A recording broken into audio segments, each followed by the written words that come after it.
Yeah, it's alright.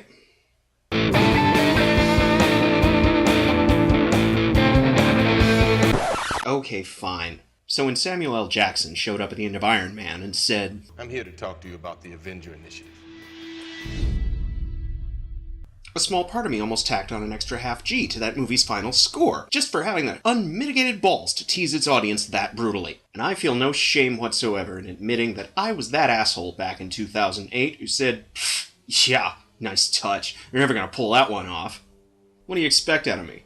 I just suffered through Bayformers, Ghost Rider, and Spider-Man fucking 3. I was depressed as all hell.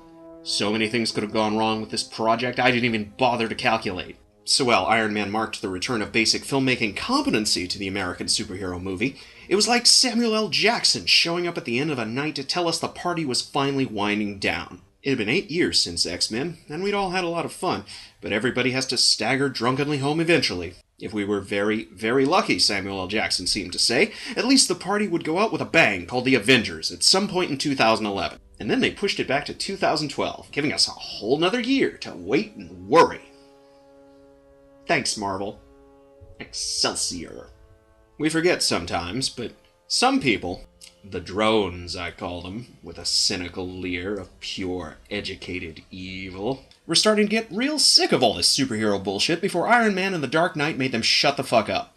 Still, as far as I was concerned that summer, the forecast called for cloudy skies, and Louis Leterrier's Hulk movie did nothing to clear that up. But whatever. It was the Hulk movie all of you deserved for being such fucking crybabies back in 2003. I don't even want to think about 2009, and neither does Marvel. Iron Man 2 sucked because it stopped being an Iron Man movie halfway through and started becoming a prequel for the Avengers. Thor and Captain America were technically better, but the same problem kept both from being the awesome movies they could have been if they didn't have to serve two masters. You know what Jesus said about serving two masters, and he wasn't bullshitting. It's the truth. So I basically gave up hope on this project from the moment I first heard about it, and the 4 years between setup and payoff have done nothing but reinforce my negative assumptions. Turns out that's the best possible way to go into this movie. And so it is my proud duty to come before you and say, with my hand on this stack of holy text, that I was wrong. Because they did it.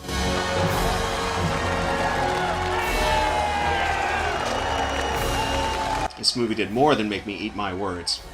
It spit each and every one of them back into my smug, smarmy internet movie critic's face, and I loved all 2 hours and 22 minutes of it. And you know what? It's so simple, really. This isn't rocket science. It's a big-budget sci-fi action movie about 6 superheroes.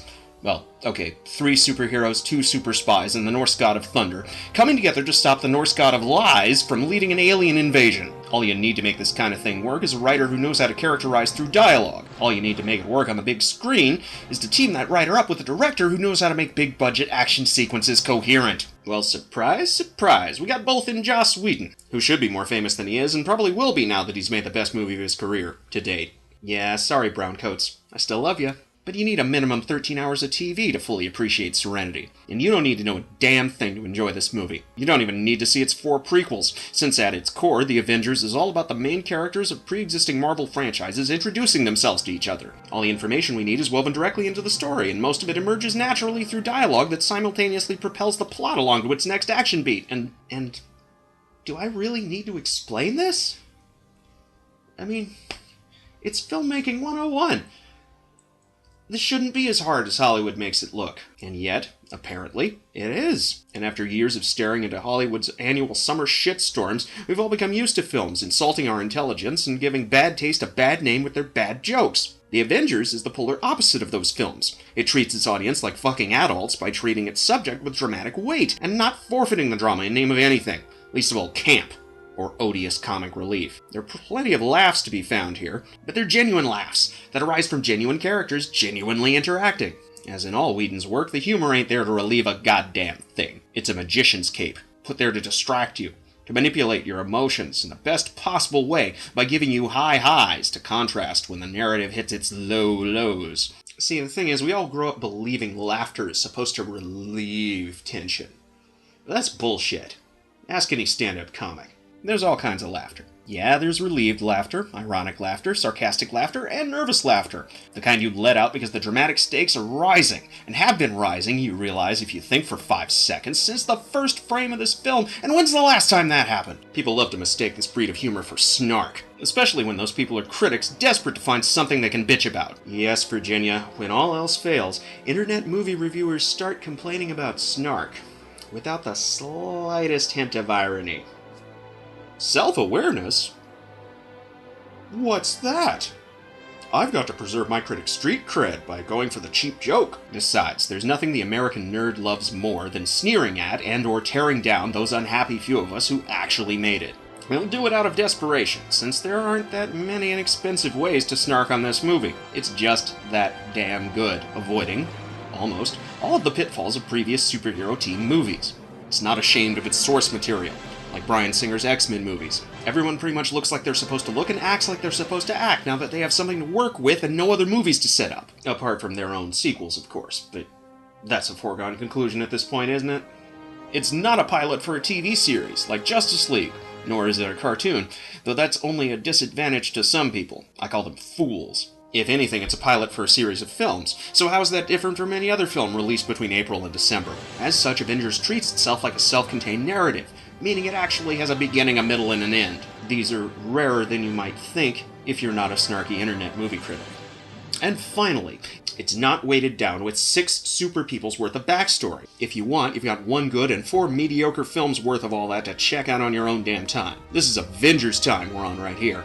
As such, our threat is in place from frame 1, and everything in the movie revolves around our characters' attempts to deal with that threat. This is what we call good writing. And don't let anyone tell you different. If they do, they've obviously lost their soul, and you can finally tell your goth friends you met a real-life vampire. And you know the best part? All of our characters are the strongest they've been in film up until this point, now that their dialogue's written by someone who actually understands and has real sympathy for them.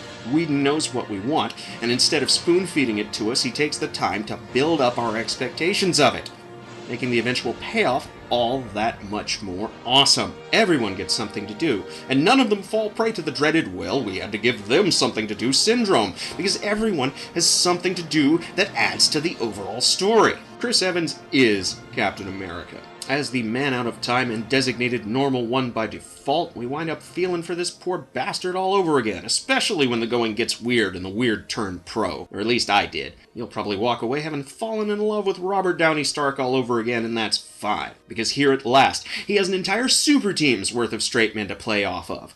Who'd have thought that would work? Gee, Davey. It's only worked for 50 years worth of comics. Mark Ruffalo gives us, if not the best, then at least the most human Bruce Banner we've seen since 1977. A Banner who's gone through some character development since his accident. Something I've been waiting for since the credits rolled on 2003's Hulk movie. Samuel L. Jackson's the best he's been since the Shaft remake, and here he finally gets to do something with the comic book character that made him a comic book character in the first place. Even Tom Hiddleston, who came off like the worst kind of whiny bitch back in Thor, manages to become a capable villain when he's got some dialogue that's worth a damn. In the minus column, and yes, there is one, Chris Hemsworth's Thor is still Chris Hemsworth's Thor, on the whole still boring, and my mother will kill me if I don't mention the fact that his eyes are too close together. But here, now at full power, and with the ending of his movie casually hand-waved away, Thor's finally free to do what Thor does best and smack everyone around with Mjolnir. And Mom, trust me, you're the only one looking at his face. Our 2 token humans, Black Widow and Hawkeye, get the shortest end of the stick, as I knew they would from the start, since no one knows them outside the comic continuity, and neither one of them look like Samuel L. Jackson. But hey, they're both agents for S.H.I.E.L.D. in this universe, and that allows them to spend the whole movie hinting at their shared history together, leaving us with a better impression of their story than 4 hours worth of film. I imagine that's one Mr. and Mrs. Smith ripoff we'll never have to see now, and I call that another win for the good guys. See? Even this movie's weaknesses are its strengths. And when's the last time that happened? Honestly, I haven't seen it since 2008, really. So me? I'm celebrating. Here's hoping this film makes billions of dollars, spawns shelffuls of ripoffs, and teaches each and every one of you what a first week of May blockbuster should be. Here's hoping continued exposure to the Avengers will heighten your cinematic expectations and allow you all to see the rest of this summer's offerings, and last summer's offerings, and the summer before that, and the summer before that, for the excremental trash heaps that they really are. Yeah, that's probably too much to hope for, but fuck it. This cynical misanthrope's in a great mood. And not even the rest of the human race is going to change that. Wait, what? What? Wait, what? No, hell. No!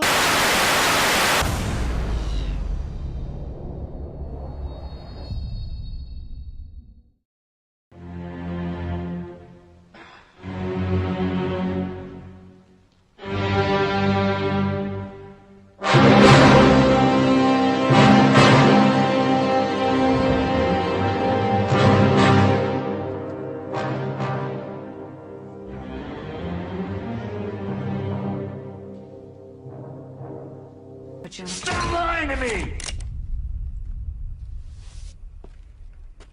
I'm sorry, that was mean.